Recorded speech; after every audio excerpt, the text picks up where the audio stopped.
Монголын уран зургийн түүхэнд нэгэн нэр тод гэрэлтдэг. Түүний нэр гэрэл. Уран бүтээлийн өвөрмөц шийдэл, хурц тод байдал, сэтгэлгээний цар хүрээн одоо болтол гэрэлтэж байна.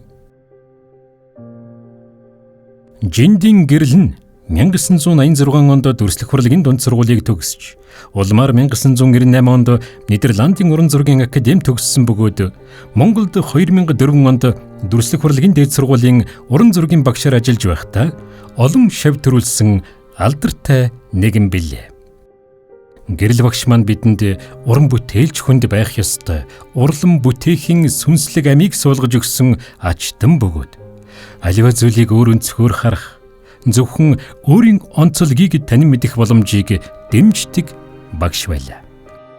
Жиндийн гэрэл багшийн дурсгал зориулсан шавнырын хамтарсан хүнд итгэлийн үзэсгэлэн Монголын урчуудын эвлийн арт галерейд 2024 оны 4-р сарын 17-ны өдөр 16 цагаас үзэгч олон нийтэд дэлгэгдэх гэж байна.